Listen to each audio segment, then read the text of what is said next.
రాజ్యాంగం రిజర్వేషన్ల రద్దు పేరిట ఎన్నికల్లో లబ్ధి పొందడానికి కాంగ్రెస్ దుష్ప్రచారం చేస్తోందని బీజేపీ జిల్లా అధ్యక్షుడు కొత్తపల్లి శ్రీనివాస్ తెలిపారు.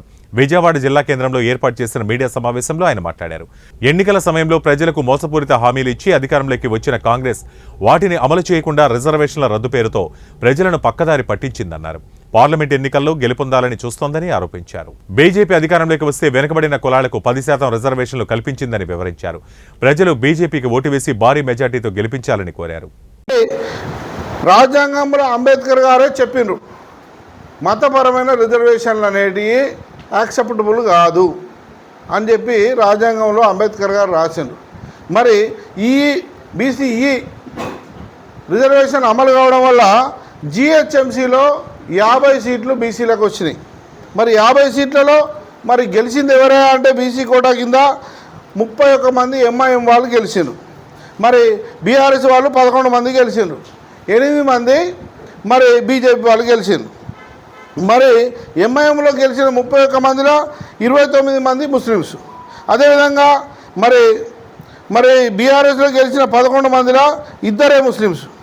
ఈ విధంగా పూర్తిగా జిహెచ్ఎంసీలో బీసీ కోటా కింద మరి ఈ విధంగా 31 మంది ముస్లిమ్స్ రావడం అనేది ముఖ్యంగా రిజర్వేషన్లు అనేది మన హిందువులకు నష్టం జరుగుతుంది, బీసీలకు నష్టం జరుగుతుంది ముఖ్యంగా.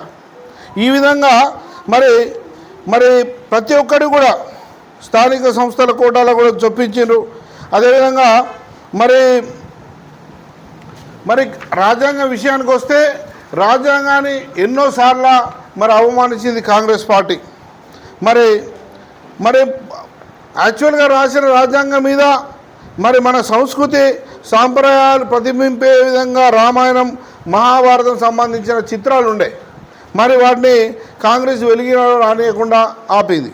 అదేవిధంగా మరి ఈరోజు రాజ్యాంగాన్ని పూర్తిగా నిర్లక్ష్యం చేసి రాజ్యాంగాన్ని పూర్తిగా తుంగలో దొక్కింది. ఏంటంటే మన ఇందిరాగాంధీ ఎమర్జెన్సీ విధించి రాజ్యాంగాన్ని పూర్తిగా అవహేళన చేసింది కాంగ్రెస్ పార్టీ.